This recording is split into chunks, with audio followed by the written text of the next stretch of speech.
Are you ready for a war?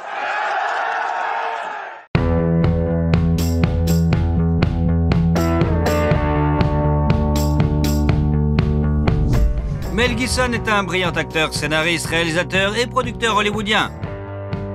Ce génial briseur de cœur aux yeux bleus a remporté 2 Oscars et le Golden Globe Award du meilleur réalisateur. Il est père de nombreux enfants, philanthrope et millionnaire. Mais en même temps, M. Gibson est connu pour sa débauche sauvage et ses nombreux scandales. Il était également l'acteur préféré du défunt dirigeant nord-coréen Kim Jong-il.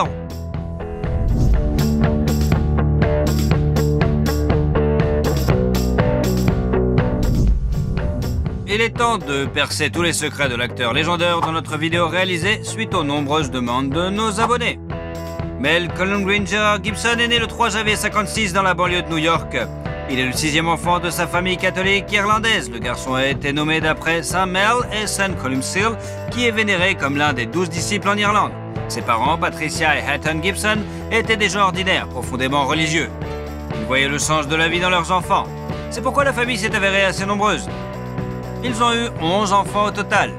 Il semble que le grand avenir de Mel ait été déterminé génétiquement, car sa grand-mère paternelle était une star d'opéra australienne et son grand-père était millionnaire. Il possédait un commerce de tabac prospère dans le sud des États-Unis. Le deuxième ingrédient de la formule du succès était l'amour et l'attention sans borne de ses parents. Ils ont fait tout ce qu'ils pouvaient pour subvenir aux besoins des enfants. Cependant, la famille ne pouvait pas être qualifiée d'aisée. Le père était le chef de train de la New York Central Railroad, où il a été victime d'un accident de travail. Doté d'un QI élevé et d'une volonté de faire, Hutton poursuit son ancien employeur et obtient une indemnité substantielle de 145 000 $. De plus, son esprit vif lui a permis de gagner 21 000 $ lors d'un jeu télévisé international. Cet argent lui a été très utile au moment où les États-Unis s'apprêtaient à entrer dans un conflit guerrier de grande ampleur au Vietnam. Le chef de la famille ne voulait pas risquer la vie de ses enfants qui risquaient d'être appelés sous les drapeaux et il décida de déménager sa famille en Australie. Mais elle a réussi à obtenir son diplôme d'études secondaires et a suivi une formation religieuse parallèle en rêvant de devenir journaliste. Mais sa sœur l'a beaucoup aidé à choisir sa future vocation. Elle savait que son frère était très artiste et aimait faire des farces. Elle a donc posé sa candidature à l'Institut national d'art dramatique de Sydney en son nom. Gibson lui-même n'était pas très enthousiaste à l'idée d'y aller. La veille de l'audition, il s'est saoulé et s'est battu, ce qu'il fait qu'il n'avait pas l'air très en forme. Heureusement, la commission a apprécié ce look rugueux et il a commencé ses études, vivant avec ses amis à Sydney. Parmi ses amis se trouvait le futur lauréat de l'Oscar, Geoffrey Rush. Alors qu'il est encore étudiant, Mel apparaît dans son premier film, Summer City. Il ne gagne alors que 400 $. Juste après avoir obtenu son diplôme, il a commencé à recevoir des offres pour des rôles dans des films, ainsi qu'une invitation à rejoindre la compagnie théâtrale nationale. Ses premiers pas dans ce domaine sont couronnés de succès. Presque simultanément, 2 films sortent en salle. Tim, acclamé par la critique, et bien sûr Mad Max, un film dystopique culte réalisé par George Miller. It'll take you 10 minutes to hack through it with this. Now, if you're lucky, you could hack through your ankle in 5 minutes. Go. Le road movie sinistre a apporté la célébrité à l'aspirant acteur qui a gagné 15 000 $ australiens pour ce rôle. Finalement, Mad Max s'est avéré être le film australien le plus réussi, avec plus de 100 millions de $ de recettes dans le monde entier. Au début, le jeune acteur ne s'attendait pas à obtenir le rôle principal car il s'était présenté à l'édition après une nouvelle bagarre. Son visage était tuméfié à cause des bleus et des écorchures. C'est pourquoi ils lui ont conseillé de revenir quelques semaines plus tard pour essayer d'obtenir le rôle d'un des bandits. Après s'être ressaisi, Mal est revenu à l'audition et lui a proposé d'essayer le rôle de Max. Personne ne s'est rendu compte que ce beau jeune homme était là avant, avec la gueule de bois et complètement défoncé. Le destin a offert à Mel un cadeau après l'autre, et cette fois, il a eu la chance dans sa vie personnelle. Il a rencontré une charmante assistante dentaire, Robin Moore. Le couple s'est rencontré à Adelaide. L'acteur y est venu en tournée avec le théâtre, mais il existe aussi une vraie version selon laquelle ils se sont rencontrés avec l'aide d'une agence matrimoniale.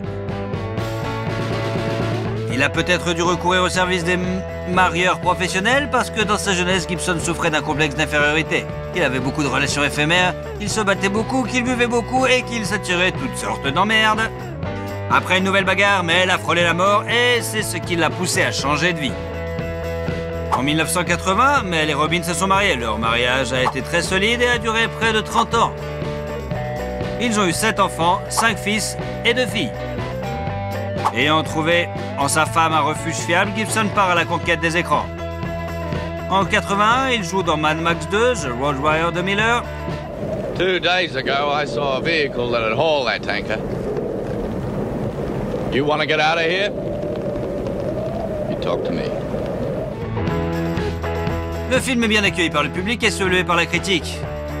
Il est cité comme l'un des meilleurs films de l'année, mais il a gagné 120 000 $ pour le tournage. Parallèlement, il a joué dans plusieurs films à succès. Un drame de guerre, Gallipoli, sur les difficultés de la Première Guerre mondiale, pour lequel Gibson a gagné 35 000 $. Et Attack Force Z, un film d'action sur la Seconde Guerre mondiale, qui a rapporté à l'acteur 1 000 $ australiens, ainsi qu'un drame romantique intitulé L'année de la vie dangereuse, dans lequel il a joué avec Sigourney Weaver. Au cours des 2 années suivantes, Gibson a secoué Hollywood comme un ouragan. Il joue dans un film de premier ordre après l'autre. En 1984, un drame d'aventure, The Bounty, est sorti, puis l'acteur a joué dans le film dramatique The River, qui a nommé plusieurs Oscars, et oui, dans un film dramatique intitulé Mr. Sofa. La popularité de l'acteur lui a valu un contrat d'1 million $ avec une brasserie japonaise appelée Asahi. Selon ce contrat, l'acteur était tenu d'apparaître régulièrement en public avec une canette de bière. Gibson s'acquittait parfaitement de cette obligation, buvant environ 8 canettes de bière par jour. Et lorsqu'on lui conseillait de remplacer la bière par du thé ou de l'eau, il refusait. Ce contrat s'est probablement retourné contre Gibson, car pendant cette période, il a perdu son permis de conduire pendant 3 mois et a reçu une amende de 400 $ pour conduite en état d'ivresse. En 85, le 3e film Mad Max est sorti. C'est la dernière fois que Gibson joue ce rôle. Mad Max Beyond Thunderdome était spectaculaire et plein d'action. Et Mel a reçu 1,2 million $ australiens pour ce rôle. 1 hour. If you find him, what then? I'll ask him to return what's mine. Oh, of course, he'll be desperate to clear his conscience. He will be. You that good?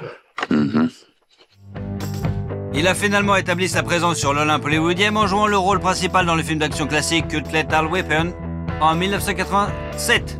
$100,000. Did you hear what he said? 100,000? I'm sorry, I can't afford that, not on my salary. Le film a valu à ses créateurs une série de récompenses, dont une nomination à l'Academy Award pour le meilleur mixage sonore. Martin Riggs, magistralement créé par Mel, est l'un des meilleurs personnages de cinéma selon le magazine Empire. Ils ont filmé un début alternatif dépeignant le personnage principal comme une personne moins sympathique, ainsi que la fin. Ils ont été inclus dans la version DVD. Le succès du premier film a incité les producteurs à faire une suite, et de la deuxième partie à la franchise, Gibson a joué dans un film policier, Tequila Sunrise. Après la fin du tournage, L'Arme Fatale 2, en 89, il est devenu évident qu'il n'était pas commercialement raisonnable de tuer ce personnage, et le scénario original a été réécrit pour permettre la réalisation d'un autre suite. La franchise compte au total 4 films. And Riggs, one more thing. What? You know what that says? Yeah. Same thing as that, but I don't give up. Mais elle a dû refuser le rôle de Batman pour pouvoir jouer dans la suite. Cependant, la magnifique performance dans le premier film a donné à Gibson l'opportunité de réaliser le rêve de tout acteur, jouer Hamlet dans l'adaptation cinématographique de la tragédie de Shakespeare. La scène de la tentative de suicide de Riggs a laissé le réalisateur Franco Zeffirelli sans voix, et il ne voulait que Mel pour jouer le rôle principal. Aucune des grandes sociétés cinématographiques ne voulait financer l'adaptation. Mel Gibson a dû créer sa propre société pour commencer le tournage. C'est ainsi qu'est née Icon Production. Elle a produit plus de 20 films. Mel Gibson a utilisé comme logo un fragment de l'icône de la Vierge de Vladimir. Cela a permis à Gibson d'être très occupé dans les années 90. Il a joué dans Bird on Fire, Fire Young et le film d'action Air America. Il a été payé 7 millions de $ pour ce dernier. En 92, les fans ont vu le film suivant sur Martin Riggs. Le 3e, Arme Fatale, a été un énorme succès au box-office et a enrichi Gibson de 10 millions de $. Ensuite, le comédie western américaine Maverick a fait un tabac au box-office et Mel a reçu encore plus d'argent pour ce film, soit 15 millions de $. I might have said a gutless cheat, but never a coward. Cheat! Never call a man a coward. I was teasing. Teasing! Teasing. Oh. I don't like being teased. Par ailleurs, l'ambition australienne s'est à la réalisation. Il tourne son premier film et il joue le rôle principal, L'homme sans visage. Malgré les espoirs qu'il suscitait, n'a pas été un succès, ce qui n'est pas le cas du prochain film de Gibson, le drame historique épique Braveheart, qui raconte la lutte de l'Écosse pour sa liberté, a crevé l'écran. You tell your king that William Wallace will not be ruled, and nor will any Scot while I live. La preuve de cette appréciation a été donnée par 10 nominations aux Oscars. Le film a remporté 5, dont 1 pour Mel Gibson lui-même dans la catégorie meilleur réalisateur. Il a également remporté le Golden Globe du meilleur réalisateur. L'histoire de la création du film est pleine de faits amusants. Par exemple, le personnage de Mel n'a que 20 ans selon le scénario et l'acteur lui-même avait 38 ans au moment du tournage. À l'origine, le film devait être beaucoup plus horrible, mais des scènes controversées ont été supprimées pour abaisser le niveau d'âge. Les défenseurs des droits des animaux ont eu quelques problèmes avec le film car ils ne croyaient pas qu'aucun cheval n'avait été blessé pendant le tournage. Gibson a réussi à se sortir du scandale en prouvant que certains chevaux avaient été mécanisés. En 2000, lors d'une vente aux enchères spéciale, l'épée utilisée par Gibson pendant le tournage a été vendue pour 170 000 $. En 1995, Mel s'est essayé à l'animation et il a participé à 2 projets en tant que comédien, Casper et Pocahontas. Juste après, Gibson a joué dans des films à suspense pour lesquels il a reçu 20 millions $. Crimson et Conspiracy Theory. En 1998, L'Arme Fatale 4 sort sur les écrans. Mel bat à nouveau son record personnel et reçoit 25 millions $ pour ce rôle. En outre, il s'agit d'un contrat publicitaire lucratif avec la société japonaise Subaru et apparu dans la publicité au volant d'une berline Legacy à conduite à droite, traversant Stockholm de New York. D'ailleurs, Mel lui-même a choisi une autre voiture japonaise, une modeste berline Toyota Cressida. Au tournant du siècle, les fans ont vu Mel dans un autre film d'action intitulé Payback et dans The $1 Million Hotel. Il a également interprété un personnage dans Chicken Run. Le drame historique The Patriot a été salué par le public et Gibson a reçu 25 millions $ pour ce film. I understood you to be a patriot. If you mean by patriot, am I angry about taxation without representation? Well, yes, I am. Il est curieux que Mel ait demandé que plusieurs modifications soient apportées au scénario. Ils ont ajouté un autre enfant aussi, ce que le personnage avait, parce qu'à ce moment-là, même lui-même avait 7 enfants. Le film Ce que veulent les femmes occupe une place particulière dans la carrière de Mel. You ever consider dating a woman who wears real underwear? You know, the kind that covers the entire bottom the way it's supposed to. No, but if I ever do, should I give you a call? Adepte des canulars et des farces, il a brillamment interprété le rôle d'un charmant homme à femme qui a acquis la capacité d'entendre les pensées des femmes après avoir été électrocuté. Le film comique a connu un succès retentissant, récoltant plus de 374 millions $ au box-office mondial. Il a été classé 4e parmi les films les plus réussis de l'année 2000. En même temps, Mel s'est retrouvé dans une guerre pharmaceutique à grande échelle menée par le département de la santé et des services sociaux des États-Unis. Celui-ci tentait de restreindre la consommation de vitamines par les Américains. En guise de protestation, Gibson est apparu dans une vidéo dans laquelle son domicile est perquisitionné par une kidnap SWAT. L'acteur, vêtu d'un peignoir et tenant un récipient de vitamine C, dit à l'équipe d'intervention « Ce ne sont que des vitamines, ce sont que des vitamines ». Depuis le début des années 2000, Gibson n'a pas été très actif en tant qu'acteur. Il est apparu dans des films tels que Signs and We Were Soldiers, qui lui ont rapporté 50 millions $ au total. Dans une comédie policière musicale, The Singing Detective, et dans la série télévisée Complete Savage. Mais elle consacre de plus en plus d'énergie et de ressources à ses propres projets, principalement en tant que réalisateur. En 2004, son film épique sur la Bible, La Passion du Christ, a été véritablement un véritable événement. Ce film a choqué le public en décrivant les 12 dernières heures de la vie de Jésus-Christ. Les dialogues de ce film ont été écrits en araméen, reconstitués en hébreu ancien et en latin. Après la sortie du film, Gibson a proclamé que le Saint-Esprit était le véritable créateur du film et qu'il n'en était que le vecteur.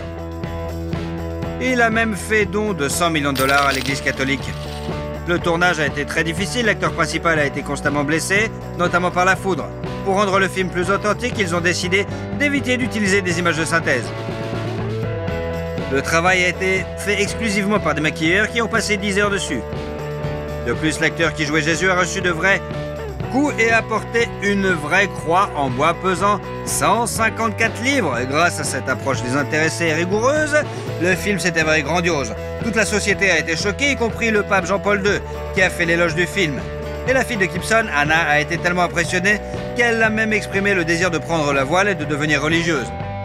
Les recettes phénoménales du film n'ont pas été une surprise. Il a rapporté 609 millions $ dans le monde entier. C'est pourquoi il figure toujours dans le top 10 des films classés les meilleurs, qui ont rapporté le plus d'argent. Après le tournage, Mel a décidé d'acheter l'île verdoyante de Mago, située dans l'archipel des Fidji, mesurant 8 km², pour 15 millions $. Il a déclaré qu'il avait l'intention de préserver l'état original de l'île pour les loisirs. Et il est resté fidèle à ses paroles. Les images satellites ne montrent qu'une piste d'atterrissage en terre, la maison de Mel Gibson dans la partie nord de l'île et les maisons des habitants qui sont payées par l'acteur. Le prochain projet d'envergure de la société Icon est le film mystique Apocalypto, basé sur les mythes et légendes historiques de la tribu Maya. Gibson était le producteur, le réalisateur et le scénariste du film. Comme pour le film précédent, Mel a essayé de le rendre aussi authentique que possible et n'a pas fait confiance aux images de synthèse pour faire le travail. Le film a été tourné principalement dans l'état mexicain de Veracruz et les pyramides ont été reconstruites de manière très proche des originales. Dans le film, les Mayas sont dépeints comme un peuple très cruel, ce qui a été critiqué par de nombreux historiens. Des représentants de l'une des communautés ethniques ont déposé un rapport auprès de la Commission des droits de l'homme de l'État du Yucatan. Parallèlement, un énorme scandale a éclaté lorsque Mel a de nouveau été arrêté pour conduite en état d'ivresse. Cette fois-ci, la star de cinéma a agi de manière vraiment inappropriée en criant des slogans antisémites et des insultes raciales. Ce coup d'éclat a failli ruiner la réputation de Gibson, mais il s'en est sorti en s'excusant publiquement, parlant des erreurs de jugement qu'il commet de temps à autre. Après cet incident, Gibson s'est retiré dans l'ombre pendant 10 ans et n'a pas tourné de film. Assoiffé de solitude, Mel a acheté en 2007 un manoir avec un terrain de 400 hectares sur la côte de Costa Rica. Il avait envisagé d'acheter un morceau de ce terrain pittoresque lorsqu'il était à la recherche d'un lieu de tournage pour Apocalypto. Il l'a acheté pour 26 millions de dollars. Ce ranch se compose d'une villa entourée d'une forêt tropicale et d'un joli jardin. La maison comprend plusieurs chambres classiques de style colonial, des salles à manger en bois et bien sûr, une piscine. Plus tard, Mel a essayé de vendre la maison pour 35 millions de dollars. Après tout, M. Gibson n'est pas seulement un grand acteur, c'est aussi un bon homme d'affaires, bien sûr. Il sait comment vendre. En 2007, il a vendu pour 40 millions de dollars une autre maison de style Tudor dans le Connecticut qu'il avait achetée en 1994 pour 9 millions de dollars. Cette demeure de 15 chambres, semblable à un château, est entourée d'un jardin d'une beauté époustouflante et les intérieurs du salon, avec cheminée, de la bibliothèque et de la salle à manger, sont d'une richesse saisissante et d'un charme désuet. Cette rupture avec l'industrie cinématographique et l'achat de biens immobiliers peut s'expliquer par des problèmes de sa vie personnelle. Au printemps 2009, des rumeurs ont circulé sur sa séparation de la solide famille de Mel. Les époux ne vivraient plus ensemble depuis 3 ans. Peu après, Gibson s'est présenté à la première de X-Men Origins Wolverine avec une pianiste et chanteuse russe, Oksana Grigorieva. Cette dernière a rencontré Gibson lors du tournage de l'un de ses films et très vite l'acteur amoureux est devenu le producteur de son album. En théorie, il veut que cette rencontre ne soit pas le fruit de hasard, mais qu'elle ait été organisée par l'entremetteur Peter Listerman, connu dans certains milieux, mais cette information n'est pas du tout confirmée.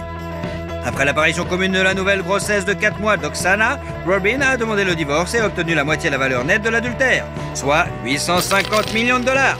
En outre, Mel doit verser la moitié de ses revenus à son ex-femme et plus tard, elle a obtenu 2 manoirs à Malibu d'une valeur totale de 22,5 millions de dollars.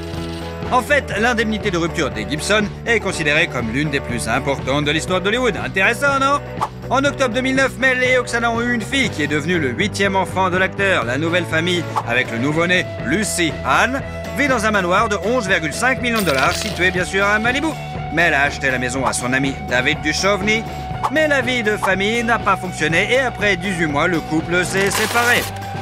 Quelques mois plus tard, Grigorieva a déposé une plainte auprès de la police déclarant qu'elle avait été physiquement abusée par Gibson. Une procédure pénale a été ouverte contre Mel, qui a été condamné à 3 ans de prison avec sursis, bien sûr. Une amende de 400 $ et une interdiction de voir leur fille commune.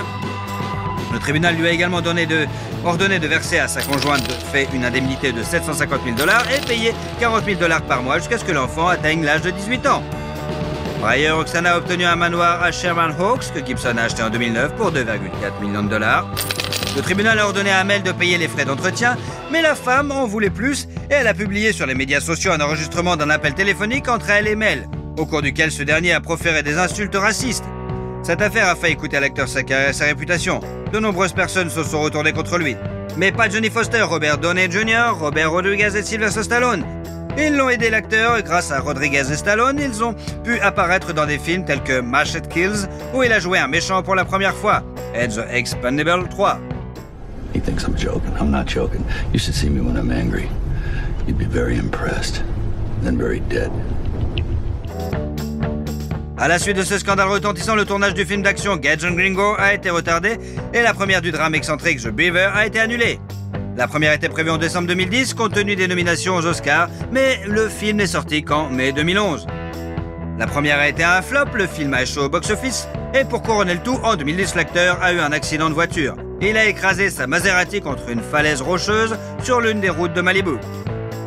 Heureusement, Gibson est indemne, ce qui n'est pas le cas de la voiture, qui a dû être remorquée complètement détruite. Après cela, l'acteur a décidé de conduire une Sport électrique très pratique, et il l'a conduit depuis plusieurs années déjà. Mais elle a essayé d'oublier ses relations précédentes et en 2012, il a été rapporté qu'il sortait avec l'athlète Ashley Cussato, mais cela n'a pas duré très longtemps. La période suivante de la vie de Mel peut être considérée comme une remise à zéro. Il est complètement inactif, tant dans sa vie professionnelle que personnelle. Ce n'est qu'en 2016 que Gibson a repris son activité. Il est apparu dans le film d'action Bloodfather, puis a réalisé Hacksaw Ridge, qui lui a valu des nominations aux Oscars en tant que meilleur acteur. Et il a également été rapporté que sa nouvelle petite amie, Rosalind Ross, est enceinte du 9e enfant de l'acteur. Le 20 janvier 2017, le couple a eu un bébé et ils l'ont appelé Lars Gerard. Ainsi, Mel occupe la 2e place dans le classement des acteurs ayant le plus grand nombre d'enfants. Seul Charlie Chaplin a eu plus d'enfants que Mel Gibson, il en a eu 11. Mais quelque chose nous dit que Gibson pourrait battre ce record. Au cours de ces dernières années, Gibson est apparu en tant qu'acteur dans des films tels que Drag Across Concrete, Boss Level, Force of Nature, Dangerous and Daddy's Home 2. Why does a duck have feathers? Why? To cover up his butt quack. Hey, kids, I got a good one for you. 2 dead hookers wash up on the shore. Hey, whoa, shut up. Le film le plus particulier dans lequel il a joué récemment est probablement Le Professeur et le Fou, 2018. Ce film a été produit pendant 17 ans, le processus de tournage a été émaillé de scandales et de procès. Ainsi, la société de production Voltage Pictures a interdit à l'équipe de tournage de se rendre à Oxford, en Angleterre. La raison invoquée était le dépassement de budget et le manque de temps, et le tournage a donc été déplacé en Irlande. Furieux, Gibson ne pouvait pas laisser la société paralyser son film de la sortie. Et il a tenté d'interdire la sortie du film par voie judiciaire, mais en vain.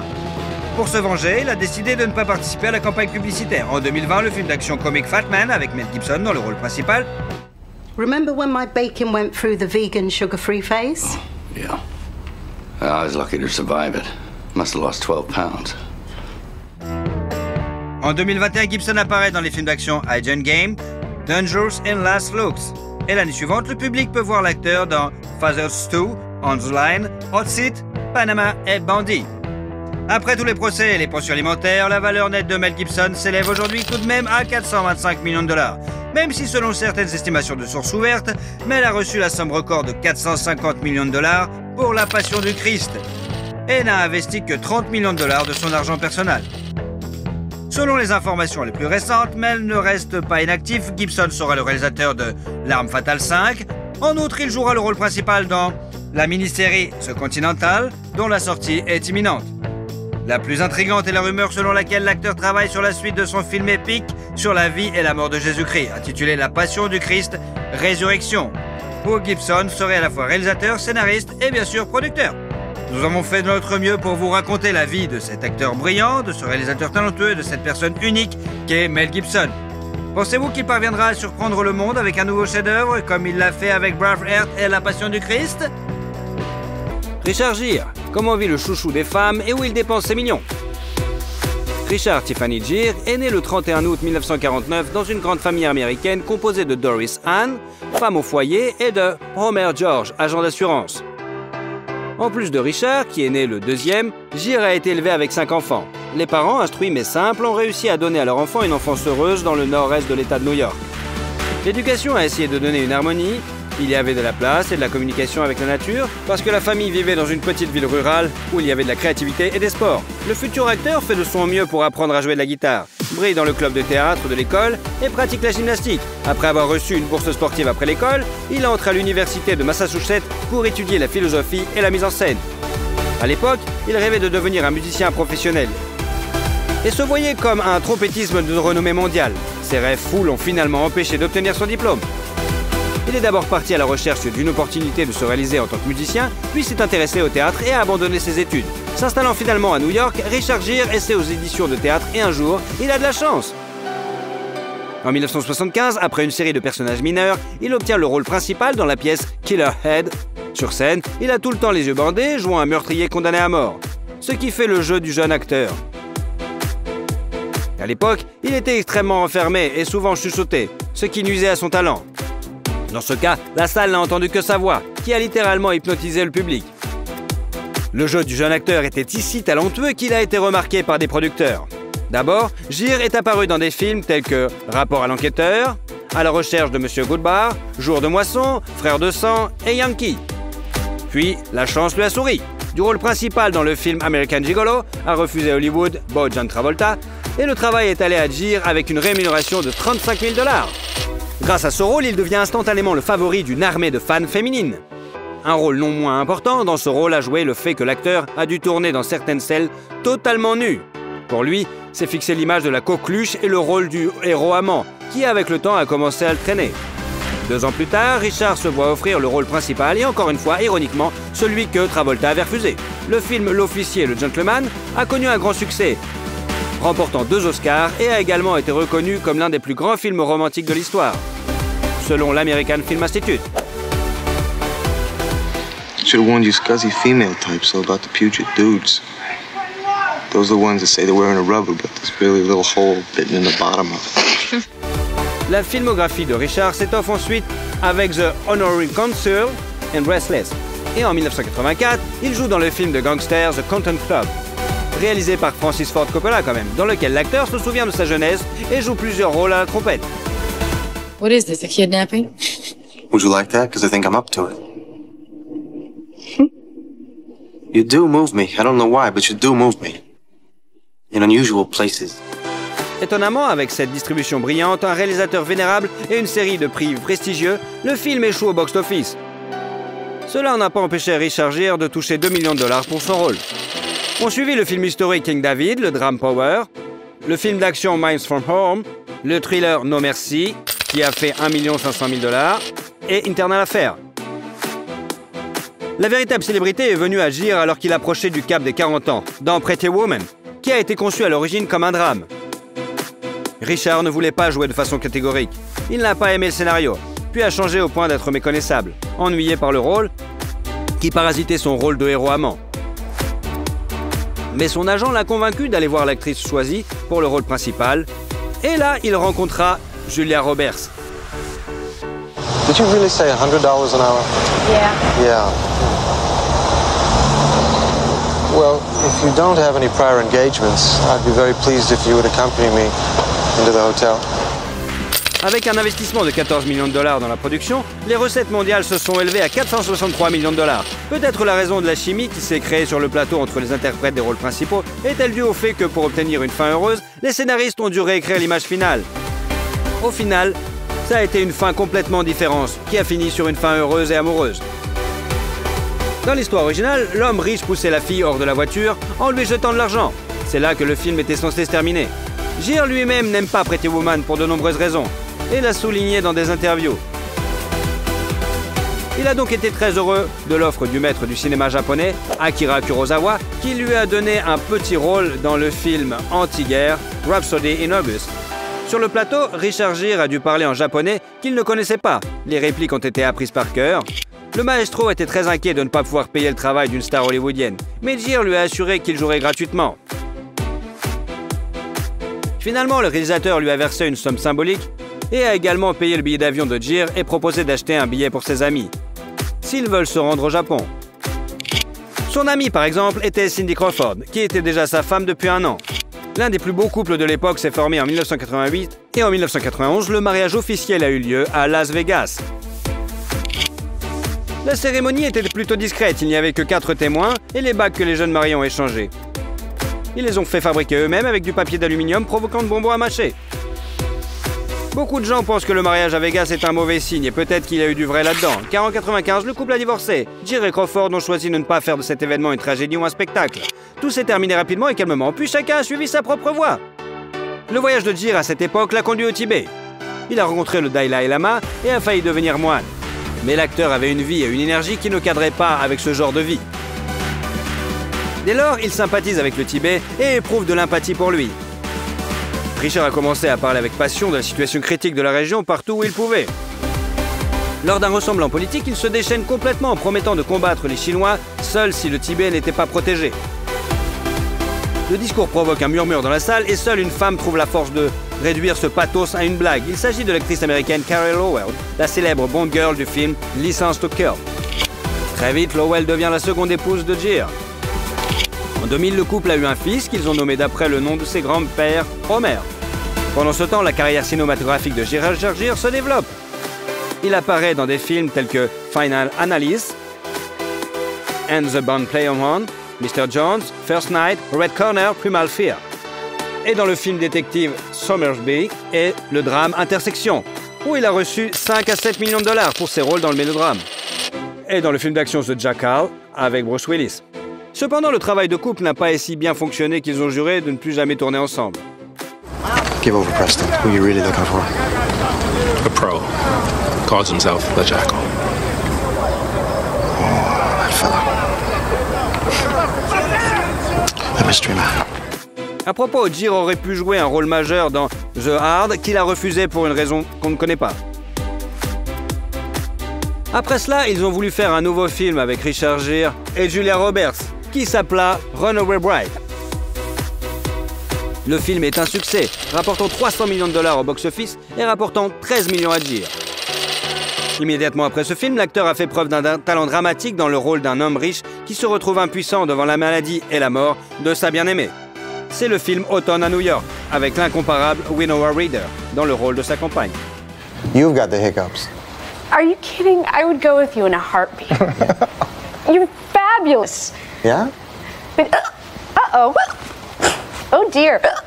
It must be me. Puis vint le thriller déprimant The Mothman Prophecies et le drame Unfaithful, qui ressemble au rapporté à l'embanque 30 millions de dollars à l'acteur.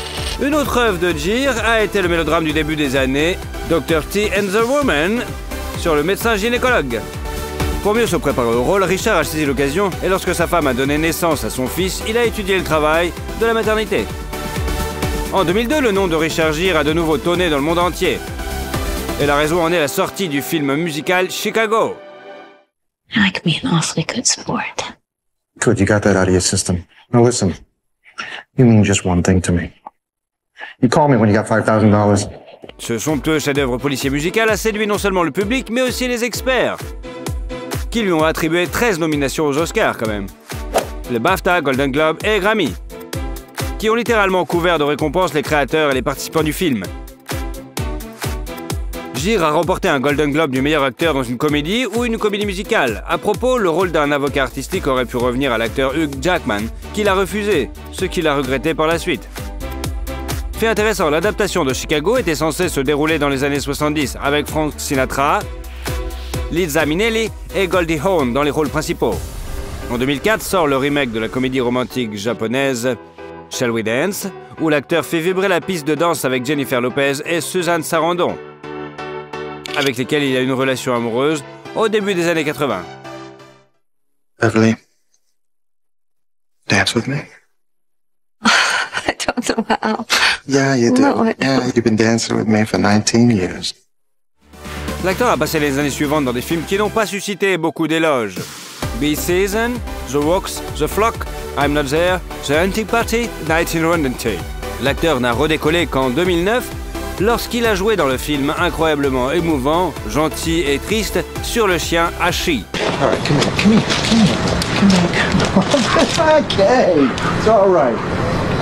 Let's see your private car, all right? Go on. Stay. Go home. Go on. Alors que les spectateurs sentimentaux du monde entier n'ont pas eu le temps de changer leur mouchoir, ce film a rapporté 50 millions de dollars dans le monde. Après le film biographique Amelia, les polars Brooklyn's Finest, The Double, ainsi qu'un documentaire sur un professeur bouddhiste Diamond Monde, sort le film Arbitrage, dans lequel Gere incarne à nouveau Suzanne Sarandon. Favorite teacher was Mr. James. Mr. James said, world events all revolve around 5 things. M-O-N-E-Y. This is freshman econ? That was a 5th grade econ. Richard Gere a été nommé pour un Golden Globe pour sa performance. En 2013, le mariage de Gere et Carey Lowell s'est effondré lorsque la femme a découvert que son mari avait une liaison en cachette avec une présentatrice de télévision d'origine indienne. Cette fois, la rupture a été une épreuve difficile pour Richard, sa femme s'en prenant à lui avec des accusations et des demandes financières draconiennes. Mais l'homme ne tarde pas à rencontrer un nouvel amour. À l'époque, l'acteur avait déjà 2 mariages ratés et une série de romances plus ou moins graves. Sa passion a été diverses reprises. Uma Thurman, Kim Basinger, Priscilla Presley, Barbara Streisand, Diana Ross et une douzaine de beautés d'Hollywood. Mais il semble que Gere ait désormais mis un terme à sa quête. Lors de l'un des festivals du film, il a rencontré Alejandra Silva, une journaliste et la fille d'un ancien manager du club de football Real Madrid. La différence d'âge de 34 ans n'a rien gêné le renard argenté d'âge mûr, comme l'on le surnomme à Hollywood, pour son refus catégorique de se teindre une magnifique chevelure grise. Et 3 ans plus tard, il a conduit son élu à l'hôtel. La modeste célébration a eu lieu en 2018 à New York et a réuni qu'un cercle d'amis les plus proches du couple. 1 an plus tard, ils ont eu un fils ensemble, Alexander. Et en 2020, un autre héritier est né dont le nom n'a pas été révélé encore. Désormais, l'acteur peut se permettre de ne pas penser au cachet et de choisir un travail uniquement à son goût. Récemment, sa filmographie apparaît de plus en plus dans les œuvres d'auteur et de cinéma à petit budget. Il s'agit notamment du film d'anthologie Movie 43, des drames The Out of Mind, The Benefactor, Mormon, The Moderator Rise and Tragic Fall of New York Phaser et Thrill Christ, The Second Best Exotic Marigold Daughter, The Diner and Mother Ferguson. En janvier 2023, une comédie avec l'acteur Maybe I Do est sortie. La fortune de Richard Gere est estimée à 120 millions de dollars, ce qui en fait l'un des acteurs les plus riches. Il y a des contrats publicitaires avec la marque de voiture italienne Lancia, le système de paiement Visa, la marque de boissons gazeuses Orangina et bien d'autres. Il a investi dans un petit hôtel de luxe, le Bedford Post Inn, qui est situé dans la banlieue de New York. L'hôtel propose à ses clients des séances de méditation, de yoga et de délicieux plats préparés à partir de produits biologiques provenant de sa propre ferme. Gere lui-même et sa famille vivent dans le spacieux manoir situé à 1 heure de route de Manhattan. Il a dépensé 10 millions de dollars pour rénover en 2020. La surface habitable totale est de 800 mètres carrés avec 7 chambres confortables, des salons et une cave à vin, bien sûr. Le couple a également opté pour l'achat d'une parcelle vacante avec une piscine dans la cour voisine pour étendre son terrain à 14 hectares. Les experts estiment la valeur de l'opération à environ 700 000 €. Richard a été propriétaire d'une autre résidence à Palm Bridge pendant près de 35 ans, jusqu'en 2022. Après l'avoir achetée pour 1,5 million de dollars, la maison a été vendue pour 24 millions de dollars. La charmante et spacieuse villa de style colonial fait plus de 1000 mètres carrés avec une piscine et un accès à l'étang. Cette transaction n'est pas la seule que Gere a réalisée à profit. Par exemple, il a vendu sa maison de luxe dans le sud d'Hampton pour 36 millions de dollars, alors qu'il lui avait lui-même acheté en 2006 pour seulement 6,5 millions de dollars. Richard Gere possède également des biens immobiliers urbains. Depuis 2016, il possède un appartement dans le quartier de Gramercy Park à New York pour un peu plus de 2 millions de dollars. L'appartement se compose de 2 chambres et d'un salon que l'acteur a rénové et meublé à sa guise. On sait que son ami l'acteur et présentateur de télévision Jimmy Fallon l'a persuadé de faire cet achat. Avant 2011, Gere avait un autre appartement qu'il possédait pendant plus de 20 ans et vendu pour 2,6 millions de dollars. Maintenant, l'appartement spacieux et lumineux peut être loué à n'importe qui pour 20 000 dollars par mois. Richard Gere est un bouddhiste convaincu et un croyant de toujours. C'est un combattant acharné de la justice et un participant du rétablissement de la paix.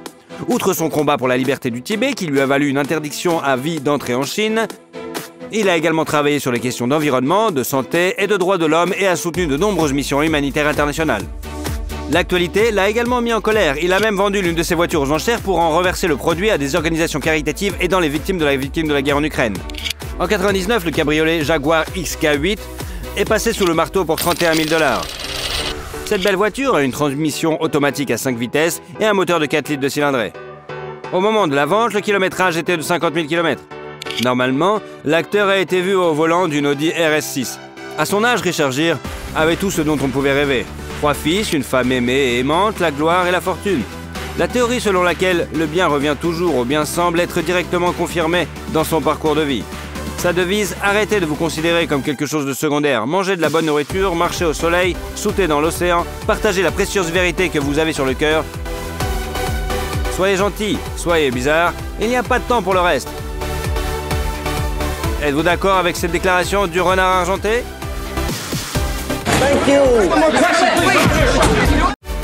Si vous aimez la vidéo, vous pourrez nous suivre et ne louperez jamais aucune vidéo. Alors, allez-y!